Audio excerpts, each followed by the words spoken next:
Hello everyone, this is Jason from STEM Nerds. Thank you so much for being here. In today's video, we are going to be talking about microscopes. It is a very important tool in biology and microbiology and the sciences in general. So I'm going to share with you just a few of the most important types of microscopes. There are many different types. We're not going to focus on all of them, no pun intended, but we are going to be looking at some of the ones that I think are most important. So let's get started. So one of the most common, most important types of microscopes is the compound Brightfield light microscope that we're looking at here. Many of you started using these microscopes back possibly in grade school, certainly in high school, and we used them a lot in biology classes at the college level as well. This is a nice generalized picture of a compound Brightfield light microscope. It's got all the parts and pieces labeled. I'm going to start at the top here. The ocular lens is the part that you look through, and that ocular lens on most microscopes can magnify an image up to 10 times. If we circle back around, we have the head of the microscope, the arm. The mechanical stage is where you're going to place the slide on. The coarse and fine adjustment, and now the coarse adjustment is going to move that stage up and down noticeably, and the fine adjustment, that knob just outside, that's going to move the stage a lot less. It's going to be barely noticeable when you're moving it, when you're turning that knob. You have the stage controls, otherwise known as the XY adjustment. When you need to move a slide back and forth or side to side, those are the two dials that you use to do that. You've got the base of the microscope at the bottom. That little dial right there is usually going to be either the on-off switch or the light intensity knob. A lot of times the on-off switch will be in the back of the microscope. You have the light source at the bottom, and basically what the light source is doing is it's starting at the light source, it's going through the condenser lens, and that's the thing labeled diaphragm. It's the iris diaphragm / condenser, and that's going to control the amount of light that's going through your specimen, and then that light is going to go up and through the objective lens. Now, the objective lenses on a lot of microscopes will either have 3 or 4 different types. The smallest will usually be a 4 times lens. It's called the scanning lens. And what you do to get a total magnification for a light microscope is you multiply whatever the objective lens magnification is times the ocular. And we already said the ocular is a constant that's going to be 10 times. The scanning, that one there with the little red lines, that's a 4 times magnification. So 4 times 10, you're getting a minimum magnification of 40 times. The next one is usually going to be 10 times magnification. So 10 times 10 is 100 total. Then you usually have a 40 times objective lens. 40 times 10 is 400. And then many microscopes will have a 100 times objective lens that's also an oil immersion lens. And that's the only lens in which you're going to use a special type of oil that's going to allow the light to go through the specimen and into the objective lens a little bit easier. But when you do that 100 times objective times a 10 times ocular, you get 1,000 times total magnification. That's usually about where most light microscopes top out, is right around 1,000 times. Now, there are some advantages and disadvantages to a Brightfield light microscope. This is an image of paramecium that is often seen using a Brightfield light microscope. And so the advantages are they're relatively inexpensive compared to other types of microscopes. It's not uncommon to pay somewhere around $1,000 to $1,200 to $1,300 for a microscope. That's a good quality microscope. The other advantage is they're really easy to use. Most students figure out how to use them relatively quickly.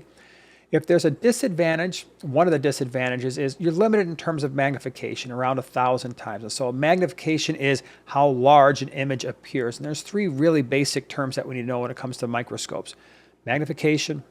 The next one is resolution, and that is how clear an image appears, or basically the microscope's or the lens's ability to distinguish 2 objects in space. And that really is when it comes to the cost of a microscope. You can find a microscope that will magnify an image 1,000 times, maybe cost a couple $100, but usually the lenses are so poor that the resolution is bad. And so it doesn't really matter if you've magnified something, it's just going to be blurry.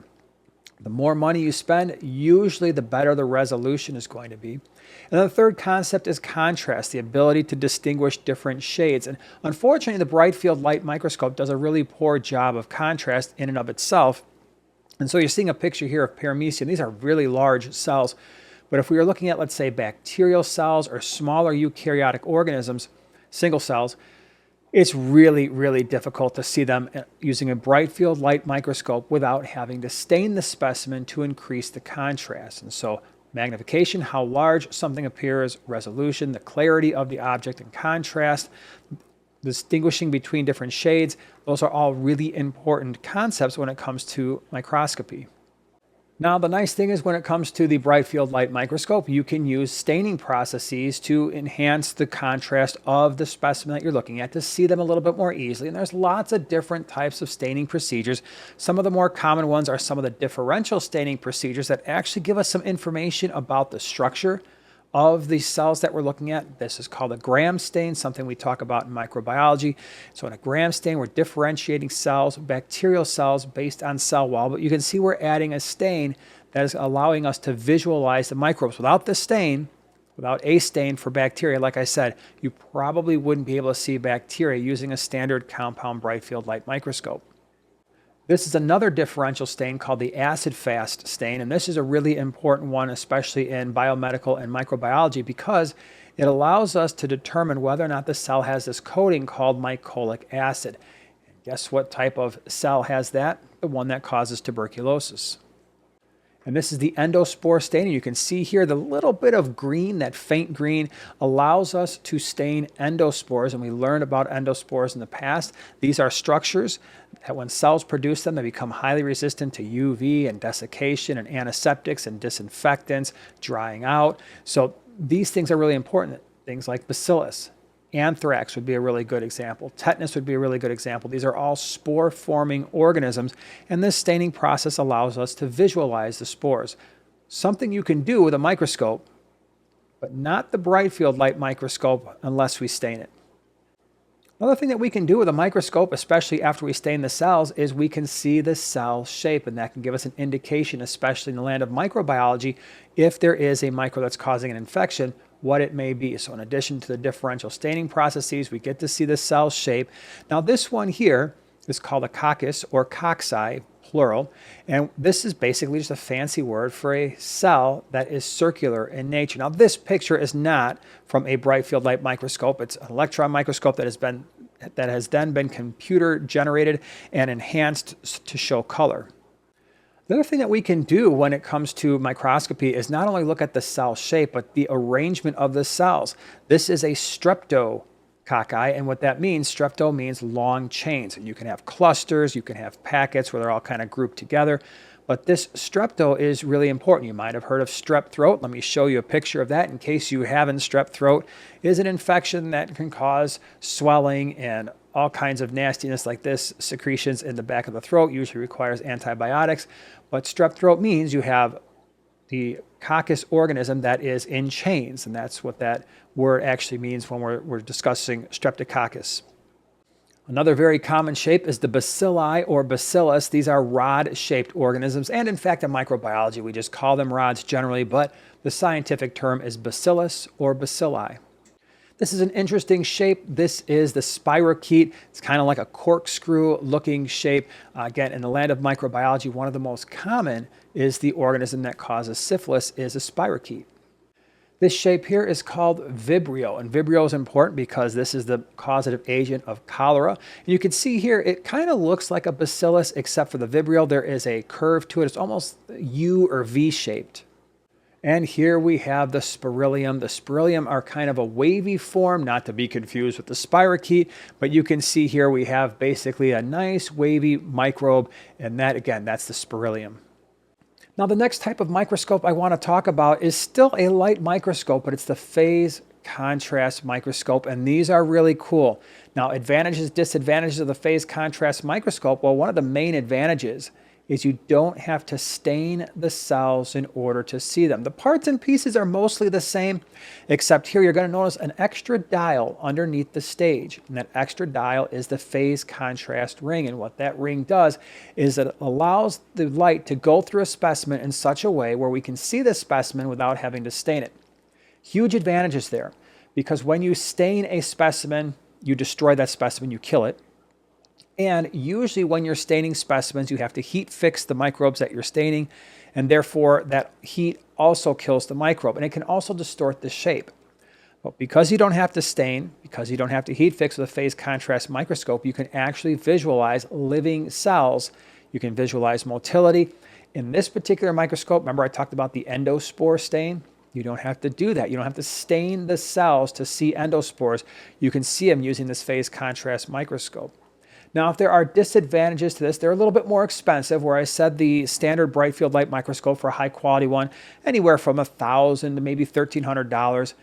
This one might be twice that, especially when you start adding the little screen that you see here. And so it's going to be more expensive. And the training, well, it's a little bit more because you have to know how to adjust that phase contrast ring in order to see your specimen.